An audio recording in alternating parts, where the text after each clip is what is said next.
I had always wanted to travel alone, to throw myself into the unknown, immersed in a new city with only my curiosity as a guide. The city's sights and sounds were as fascinating as I'd hoped. The buildings with their ancient, weathered facades, narrow streets winding into shadows, and the chatter of people speaking a language I barely understood. Every corner seemed to hold a secret, a small mystery begging to be uncovered. And I felt a thrill as I wandered through the busy streets, letting myself get lost in the charm of it all. The city had an energy that was both inviting and slightly overwhelming, and I found myself wandering further than I intended, eager to explore every detail. I drifted through crowded marketplaces and winding alleys, my feet carrying me without a set destination, soaking in the foreignness of it all. There was something almost magical about it, being a stranger in a place where no one knew me, where I could simply observe, blending into the background. But as the sun dipped lower in the sky, the streets grew quieter, and I noticed fewer people around. The busy energy began to fade, leaving a strange emptiness behind. It was in this quieter moment, this slight lull in the city's rhythm, that I took a wrong turn, one that would pull me into a darker part of the city, one I hadn't intended to find. Distracted by the fading sunlight casting long shadows on the buildings, I wasn't paying close attention to where I was going. I turned down a narrow street, the kind that looked like it would lead back to the main square, but quickly found myself in a part of the city that felt different. The noise of the bustling city seemed to vanish, replaced by an eerie stillness, a quiet that clung to the walls like dust. I glanced around, realizing I hadn't seen anyone for several minutes, and a faint unease crept into my mind. The buildings here were older, more neglected, with paint peeling and windows covered in grime. The alley stretched out in front of me, deserted and silent, its shadows deeper, almost oppressive. I felt a chill, the kind that made me wonder if I should turn back, but something kept me rooted in place. Just as I decided to retreat, I noticed movement further down the alley. Two figures stood partially obscured by shadows, their faces turned slightly away, locked in some kind of interaction. There was something strange about the way they were positioned, the tension in their postures, and as I watched, a prickling sensation ran down my spine. I watched them for a moment, trying to understand what I was seeing. One of them was whispering something, their voice too low to make out, while the other stood motionless, their gaze fixed intently on the first figure. The interaction felt off, almost staged, like something that didn't belong in the open. It was hard to put my finger on it, but something about their presence filled the alley with an air of quiet menace. The whispering grew more urgent, and I could feel the unease intensify, the sense that whatever I was witnessing wasn't meant for anyone else's eyes. The way the two figures interacted was too private, too secretive. The longer I watched, the more I felt like I was trespassing, as though the shadows themselves were warning me to leave. And then, as if sensing my presence, one of them turned and looked directly at me. Their eyes met mine, and their expression shifted, twisting into something sharp, calculating, and far from friendly. A chill gripped me, and I felt my breath catch. In that single moment, I knew I had made a mistake. I didn't belong here, and they knew it. The second they saw me, a cold, primal fear surged through me. Their expression was no longer blank. It had changed, becoming something predatory. I could feel the weight of their gaze, a silent threat that made my skin crawl. I took a step back, my mind racing as I tried to figure out how to get away without drawing more attention. I turned, intending to slip away as quickly as possible, hoping they'd forget me as just another passerby. But I hadn't taken more than a few steps when I heard them move, the footsteps behind me echoing in the narrow alley. The realization hit hard. They were following me. I quickened my pace, trying to stay calm, hoping I could find my way back to the main street and blend into the crowd. But the footsteps matched my pace, growing louder, closer, and my calm facade crumbled. I broke into a run, my heart pounding as I darted through the twisting alleys, the sounds of their pursuit driving me forward. The fear intensified with each step, and I knew I had to find a way out before they caught up to me. I ran without looking back, weaving through the narrow streets, my pulse racing as I tried to put distance between myself and the footsteps echoing behind me. Every twist and turn felt like a gamble, the unfamiliar streets making it impossible to know if I was moving closer to safety or further into the maze of the city's hidden alleys. Shadows stretched across the walls, distorting my surroundings, turning every corner into a potential dead end. My breaths came in quick, shallow gasps. I forced myself to keep going, knowing that if I stopped, they'd be upon me in seconds. The alleyways seemed to close in, each one feeling narrower, darker, amplifying my fear. Panic clouded my thoughts, and I could barely think straight, my only instinct to get as far away from them as possible. Just as I turned a corner, I glanced back, catching a fleeting glimpse of one of them. Expression intense, eyes locked on me, their movements steady and unhurried. They didn't seem exhausted or frantic. They looked calculated, almost as if they knew every twist of this labyrinth better than I did. The sight filled me with a new surge of fear, pushing me to sprint faster, my legs burning as I ran. My lungs burned, my energy dwindling as I scanned the darkened alleyways, desperate for somewhere, anywhere, I could hide. My mind raced, 1,000 thoughts vying for attention, but one rose above the rest. I needed to disappear. My eyes landed on a small nook behind a stack of crates, partially obscured by shadows, just big enough to fit me if I crouched down. Without hesitation, I darted toward it, slipping behind the crates and pressing myself against the cold wall.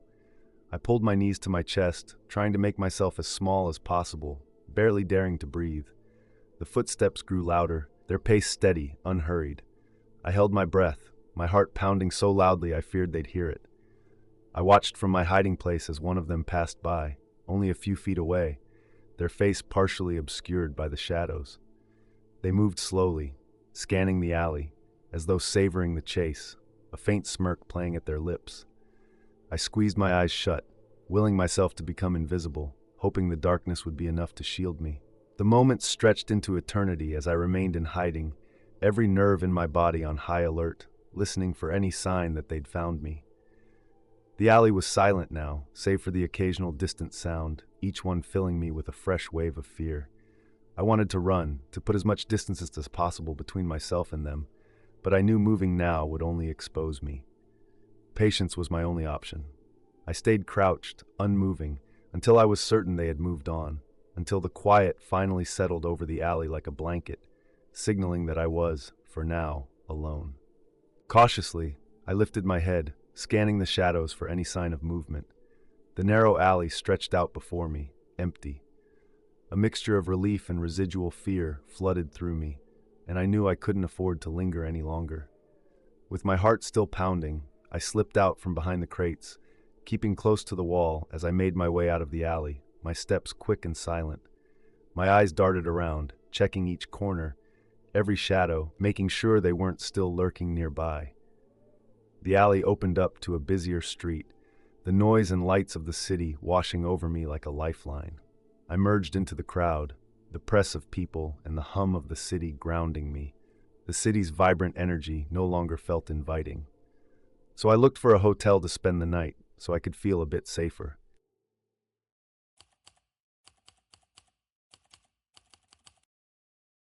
The building had always intrigued me, a silent relic of a forgotten time nestled between new constructions and empty lots. I'd passed it countless times, wondering what secrets it held within its crumbling walls. That day, something compelled me to step off the usual path and venture inside. It felt almost like the building was waiting, its dark, hollow windows staring back at me as I approached, the silence of the empty street amplifying the faint creaks and groans of the old structure. I pushed open the door, the hinges protesting loudly as I slipped inside.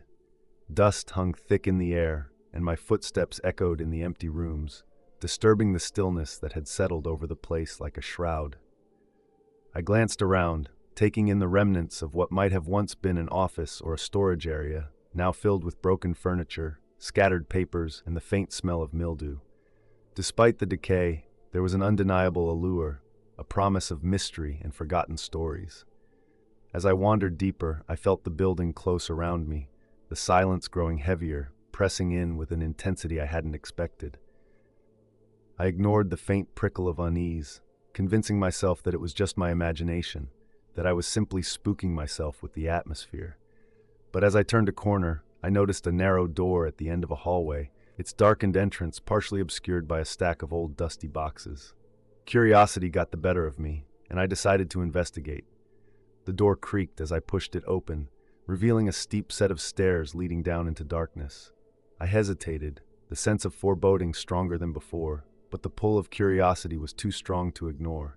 I took a deep breath, steeling myself, and began to descend, my footsteps echoing as I made my way down. The air grew colder with each step, carrying a faint, musty scent that clung to the walls. The further I went, the darker it became, until the last glimmers of light from the main floor faded completely. The hairs on my arms standing on end as I reached the bottom of the stairs. The basement was shrouded in darkness, the kind that seemed to swallow all light, leaving me straining to see even a few feet ahead. As I took a step forward, the door above me suddenly slammed shut with a force that echoed through the empty space, startling me so badly that I stumbled. I turned back, my heart pounding, and hurried up the steps, only to find the door locked. I pushed against it, panic setting in as it refused to budge. I was trapped, the thick darkness pressing in around me, cutting off any escape. I forced myself to breathe, to stay calm, knowing that I had no choice but to search for another way out. I fumbled for my phone, my fingers trembling as I brought it out. The faint glow from the screen provided a small comfort, though my battery was low, and there was no signal down here. The shadows around me felt dense, almost tangible, the darkness closing in like a living thing. I glanced around, using my phone's light to search for anything that might help me reopen the door, but there was nothing. I pushed against the door again, hoping it might somehow give, but it held firm. I took a few steadying breaths, forcing myself to think clearly. Panicking would only waste time and energy. I had to find another exit, no matter how hidden. Turning away from the door, I began to explore, running my hands along the damp, crumbling walls, hoping to find another way out. The silence in the basement was oppressive, amplifying every small sound. As I moved deeper into the shadows, a prickling sensation crept over me, an inexplicable sense that I wasn't alone. My pulse quickened, and I stopped, straining to listen. But there was only silence, the kind that felt thick and unnatural, as though the basement itself was holding its breath. It started faintly, a soft, barely audible sound, like the brush of a foot against concrete. I froze, my body tense, my ears straining to catch any hint of movement. The footsteps echoed faintly, distant yet distinct, coming from somewhere further in the darkness. A cold wave of fear washed over me as I realized that whatever was making the noise wasn't stationary. It was moving, slowly, as if exploring the basement just as I was. Every nerve in my body screamed at me to find a way out, but I forced myself to stay quiet, to move cautiously as I continued my search. As I navigated the basement, my phone's faint light revealed strange, discarded objects littered across the floor. A single shoe, a broken pair of glasses, a rusted flashlight. Each item felt like a grim reminder, a warning that others had been here before me and had left something behind, something they'd never come back for. The footsteps grew louder, closer, each one filling me with a sense of dread that I couldn't shake. My mind raced with possibilities, each one worse than the last, until I could barely think straight. I kept moving, my steps careful but quick, desperate to put as much distance as possible between myself and whatever might be lurking in the darkness. I pushed forward, driven by a growing sense of urgency as the footsteps behind me grew louder, more insistent. I could feel the cold weight of fear pressing on me, each step in the darkness feeding a rising desperation to escape. The basement was like a maze, each corner revealing only more shadows, each path seeming to lead nowhere. I strained to stay calm, trying to focus, but every sound seemed magnified, each one making my heart race faster. My light fell on more discarded items scattered across the floor. An old coat, a torn notebook with pages worn from age. I dared not stop to examine them, but each item hinted at something ominous, stories left untold by those who had been here before. The realization struck me hard. Others had come here, maybe with the same curiosity that had brought me, but they hadn't left of their own free will. My breath quickened as I struggled to push the thought away, yet the dark shapes of those abandoned objects made it impossible to ignore. Then in the darkness, I heard something new, a faint, shallow breath, I felt a surge of panic, realizing that whatever was down here with me was close, maybe only a few feet away. I quickened my pace, my hands brushing against the damp, crumbling walls as I searched desperately for any sign of an exit. Just when I thought all hope was lost, a faint glimmer of light caught my eye. It was small, almost imperceptible, but in the depths of the basement's darkness, it stood out like a beacon. I stumbled toward it, pushing aside debris, and discovered a narrow, grimy window partially covered by rubble.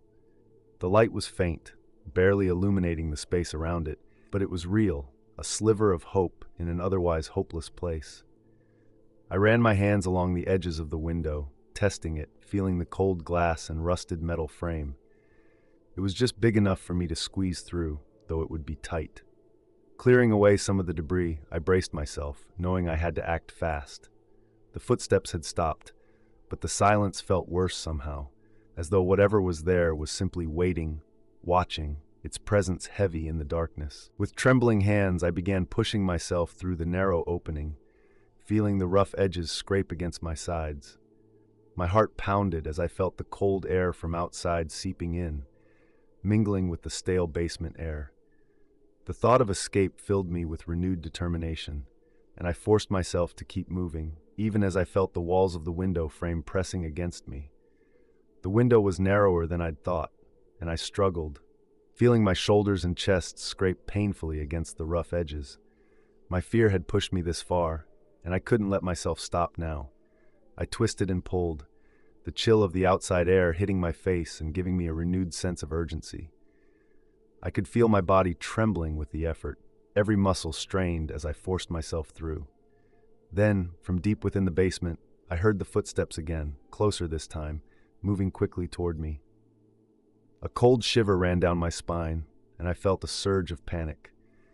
The footsteps grew louder, more frantic, as if whatever was down there had finally realized I was escaping. I braced my hands against the sides of the window and pushed harder, my movements frantic and desperate. With one final heave, I pulled myself through, landing on the cold ground outside. My body ached from the struggle, but relief washed over me as I scrambled to my feet. I took one last look at the window, half expecting to see a figure emerge. But instead, the darkness remained still, until a blood-curdling scream pierced the silence, echoing up from the basement and filling the night air with a chilling finality. I didn't wait. My body acted on instinct, and I ran, not daring to look back as the scream faded, leaving only the quiet of the night behind. My heart hammered as I stumbled away from the building, the memory of that scream seared into my mind. The streets were empty, silent, and each step took me further from the horrors I'd just left behind. I could still feel the weight of the basement's darkness clinging to me, an invisible presence that seemed to follow even as I left the building far behind. When I finally slowed down, I glanced back at the abandoned structure, half expecting to see someone, or something, watching from one of the windows. But there was only darkness. As I was very tired, I walked home slowly, afraid, but knowing that this place was already far away from me.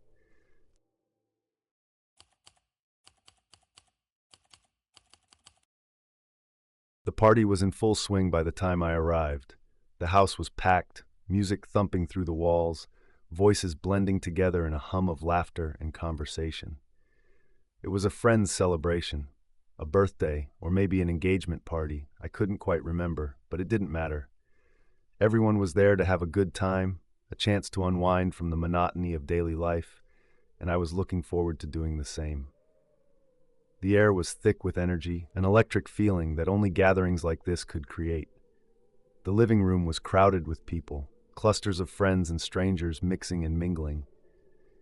The kitchen counter had been turned into an impromptu bar, and outside, a few smokers gathered on the back patio, talking in low voices, illuminated only by the occasional glow of lighters. I grabbed a drink, catching up with familiar faces, feeling the ease of a night with friends and no responsibilities. I let myself relax, sinking into the comfort of familiarity, not realizing that something unsettling was already taking shape around me. It was just a party, after all. Safe, normal. Nothing seemed out of place. Yet.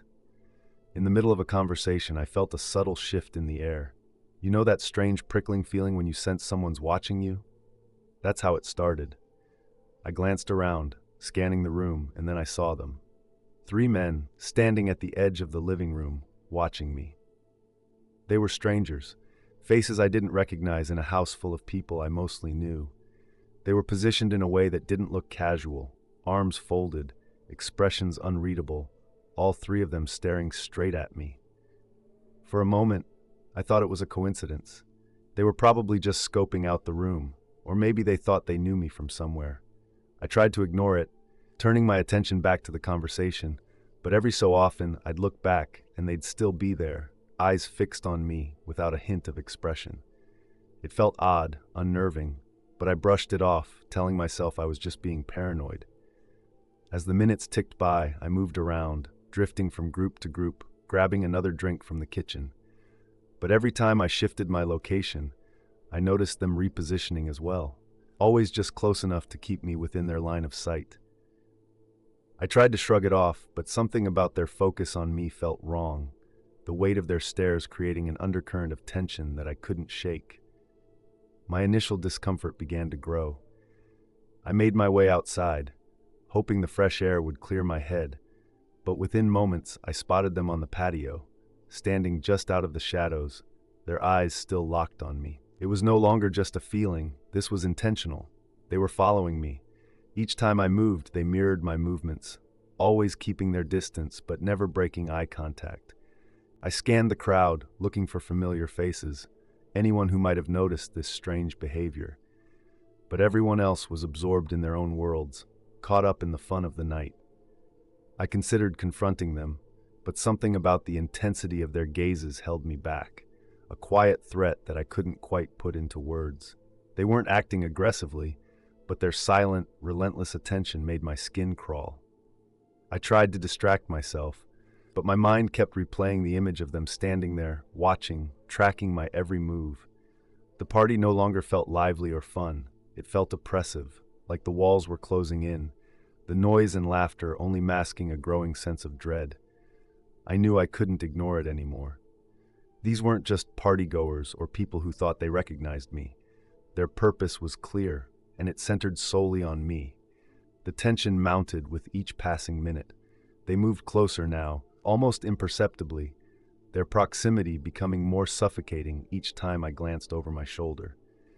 I tried to keep my composure, to act as though I hadn't noticed them, but it was impossible to shake the feeling of being preyed upon. The party, once lively and carefree, had turned into a trap, and I was the target. I walked through different rooms, hoping to lose them, but they were always there, closing the distance little by little. The stares were no longer passive. There was an intensity to them, an unspoken intention that made my pulse quicken. I could feel panic bubbling up, an urge to get out.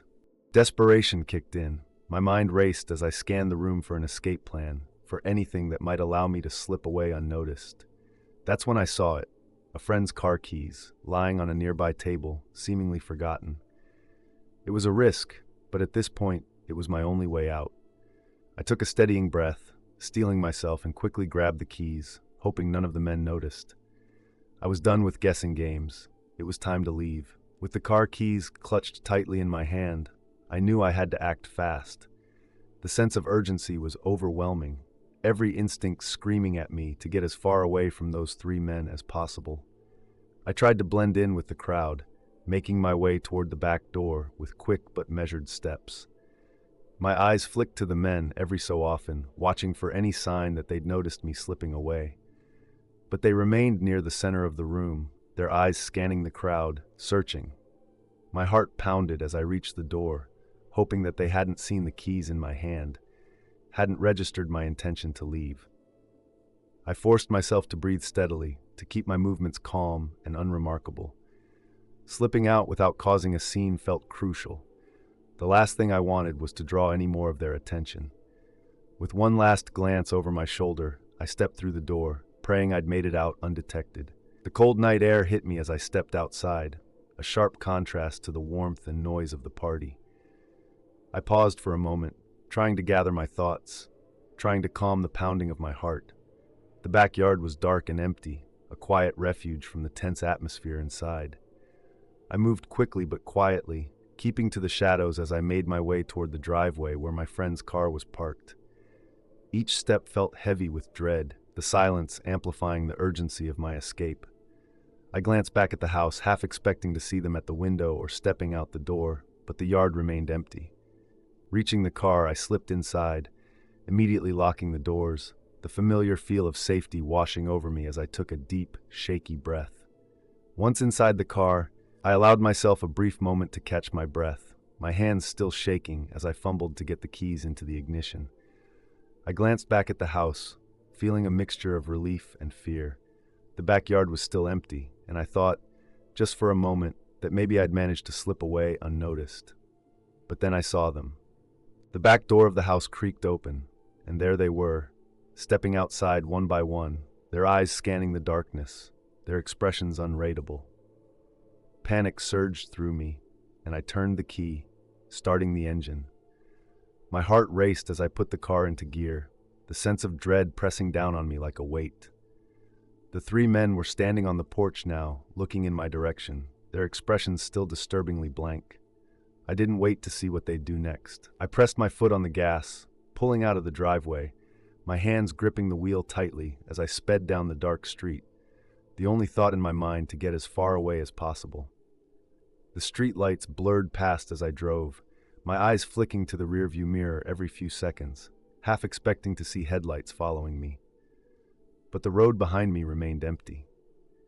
As I pulled off the main road and into a quiet, deserted parking lot, I parked the car, finally allowing myself to breathe deeply.